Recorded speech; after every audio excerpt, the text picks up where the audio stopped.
नमस्कार. कल्पनाच किचनमध्ये तुमचं सर्वांचं स्वागत. आज मी तुमच्याबरोबर मसाला शेंगदाणे ही हेल्दी आणि यम्मी रेसिपी शेअर करणार आहे. त्यासाठी मी इथे 1 कप कच्चे शेंगदाणे घेतलेले आहेत. ते मी पहिलं पाण्यामध्ये भिजत ठेवीन. एक 10 मिनिटं आपण ते पाण्यामध्ये ठेवूया. मग इथे लाल तिखट, मीठ आणि बेसन बास. एवढ्याच गोष्टी आपल्याला घ्यायच्यात. आता ते शेंगदाणे मी भिजत ठेवले होते एक 10 मिनिटं. ते आता आपण एका चाळणीतून काढूया. ते सगळं पाणी निघून जाऊ दे. मग त्यामध्ये आपण मीठ आणि मिरचीची बुकी म्हणजे लाल तिखट हे चांगलं मिक्स करूया. हे मिक्स केल्यानंतर हे 2 तास ठेवायचं.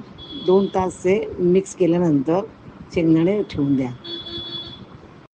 आता हे बघा चांगले मसाला लागलेला आहे. मीठ आणखीन लाल तिखट.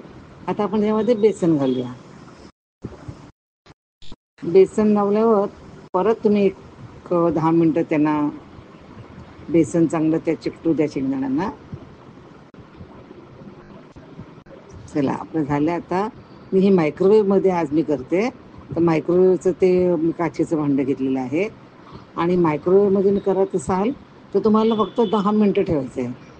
मधून 2-2 मिनिटांनी बघायचं झाले की नाही. आणि इथे मी 4 मिनिटानंतर बघितलं तर वरतून चांगलं क्रिस्प झालेलं होतं, पण ते दाणे अजून नरम होते. मग ते बरोबर 10 मिनिटं मी मायक्रोवेव्हमध्ये ठेवले. असे छान क्रिस्प होतात ते दाणे. किंवा तुम्ही ओव्हनमध्ये करा. ओव्हनमध्ये 30 मिनिटं ठेवायला लागतील, पण तिकडे पण छान होतात. आणि मग थंड झाल्यावर छान एका बर्डीमध्ये भरून ठेवा काचेच्या.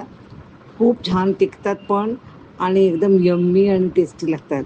तर नक्की ट्राय करा. चहाबरोबर खायला किंवा चकना म्हणून तुम्हाला हे मसाला शेंगदाणे नक्कीच आवडतील.